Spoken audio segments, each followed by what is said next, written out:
Konsep kehidupan itu adalah ya'lamu dhurimil hayati dunya wa hum 'anil akhirati ghafilun. Konsep kehidupan kita adalah ilmu-ilmu, pengetahuan-pengetahuan, wawasan-wawasan yang lahir.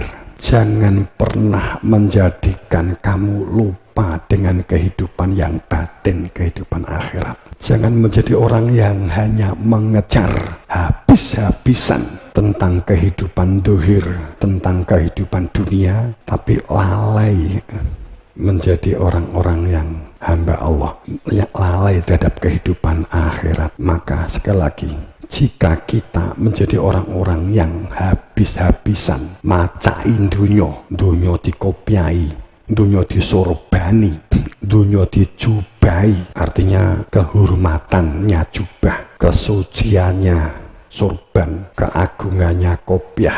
Ya, lamunan dohir, hanya pengetahuan yang lahir, tapi akhirat lalai. Konsep yang pertama, jangan habis-habisan mengejar wawasan dunia tapi melupakan akhirat. Tapi juga saya akan sampaikan begini, jangan mengabaikan dunia, karena itu adalah potensi kendaraanmu berproses kembali kepada Allah. Jangan rusak kendaraanmu, jangan rusak potensi-potensi untuk dapat menghantarkan kembali kepada Allah, yakni potensi dunia itu. Tapi jangan orientasikan dunia itu. Kehormatan, keagungan adalah masalah batiniah, maka sungguh-sungguh kita lakukan. Jadi konsep yang pertama, ada kehidupan yang lahir, jasadiah, gerakan sebaik-baiknya, tapi orientasi kita adalah kembali kepada Tuhan yang ditetapkan di dalam hati. Kalau nggak punya ilmu, pasti akan bias, hanya akan menjadi orang pinter, tidak akan menjadi orang cerdas. Konsep kedua, awalan yatafakkaru fi anfusihim, bertafakurlah tentang keberadaan diri kamu yang berada di dalam jiwamu. Itulah inti kehidupan. Bergerak, beraktivitaslah di dalam kehidupan duniamu dengan sebaik-baiknya, bahkan profesional, tapi bertafakur tentang diri yang berada di dalam jiwa. Kamu akan sungguh-sungguh, demi Allah, sungguh Allah tidak menciptakan langit dan bumi dan yang di antara keduanya kecuali ada hakikat, ada keberadaan hakikat. Carilah keberadaan hakikat berada di dalam jiwa kamu itu. Jika kehidupanmu hanya orientasi yang lahir, orientasi yang jasad, wa ajali musamad, jasad itu ada masa pakainya, ada batasan yang disebut umur. Sehebat apapun kamu menjadi apapun, sehebat apapun kekayaan yang kamu miliki, sehebat apapun kehormatan dunia yang telah kamu kejar habis-habisan, tapi jika kamu melupakan diri kamu yang berada di dalam jiwa, kamu sama saja melupakan akhirat, melupakan Tuhan. Untuk dapat tidak melupakan Tuhan, hanya jika kamu mengenal hakikat. Carilah orang yang dapat menunjukkan hakikat itu di mana, supaya hidup itu tidak orientasi hanya jasadiah lahiriah. Sebab jika hanya lahiriah jasadiah, wa ajalimu sama, semuanya ada batas masa pakainya,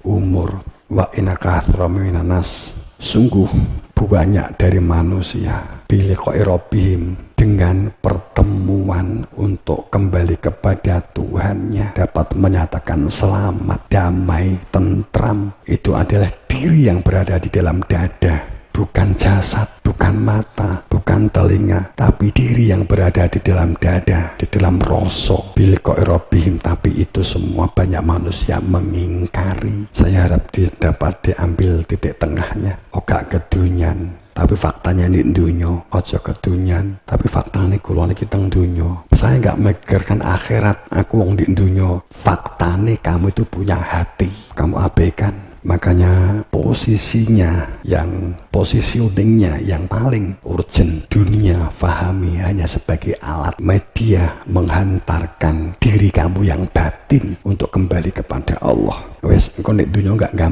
gampang mumet, nggak gampang judek, supaya tidak akan berlaku kultus fanatik dan memberhalakan kelompok-kelompok tertentu, orang tertentu.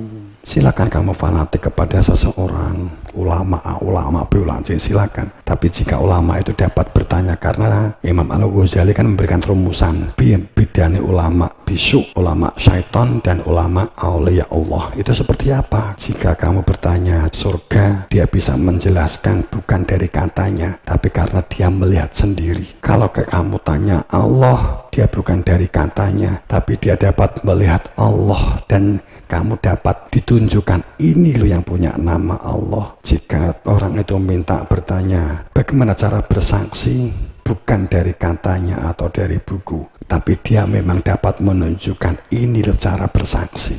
Kan begitu penjelasannya. Wa'dallah itulah ikatan janji dengan Allah. Jadi saya kalau disimpulkan balik, apa wa'dallah? La yukhlifullahu wa'dah.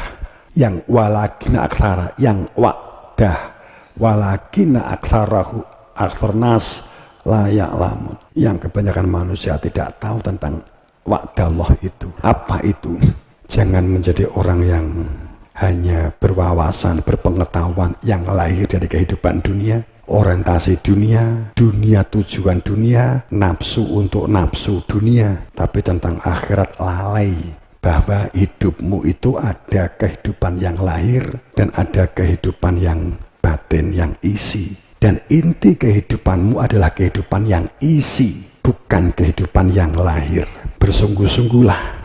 Lahir ini potensi dikembangkan untuk dapat mengantarkan air dari satu titik ke titik yang lain. Tapi orientasinya adalah inti kehidupan, yakni yang isi, yang batin. Ya alam dohir, jangan hanya orientasi dikendalikan oleh lahiriah jasad, keinginan-keinginan, nafsu. Tapi bersungguh-sungguhlah dalam mengembangkan potensi itu. Kemudian karena kehidupan ada yang batin, Allah tidak menciptakan langit dan bumi ila bilhaq, kecuali pasti aku ciptakan ada hakikat. Kenali hakikat itu, bertanyalah untuk dapat memperoleh hakikat itu, sehingga hidupmu tahu arah dan tahu tujuan, sehingga kamu akan dapat merumuskan kehidupanmu. Dan jika kamu nanti menjadi pemerintah, kamu dapat merumuskan merumuskan yang adil dan merumuskan yang makmur. Selama kehidupan yang batin tidak kamu kenali, sehebat dan seakademik apapun, tidak akan pernah mungkin dapat merancang sistem adil dan makmur dapat diwujudkan. Ini Quran yang ngomong ya, bukan saya. Siapapun jika adil, keadilan, makmur, memakmurkan, dirumuskannya karena jasadiah, wa ajalimu sama, pasti habis. Kan gitu ayatnya. Karena mereka tidak dalam ikatan wa'dallah, tidak dalam ikatan janji dengan Allah. Mereka ikatannya adalah janji dengan jasad, dengan nafsu, dengan setan. Wa'dallah la yughla wa'dah. Itulah janji yang sebenar-benarnya janji dari Allah. Walakin tapi kebanyakan manusia tidak ada yang tahu akan adanya janji ini, tapi tidak mau tahu, tapi tidak tahu nesu.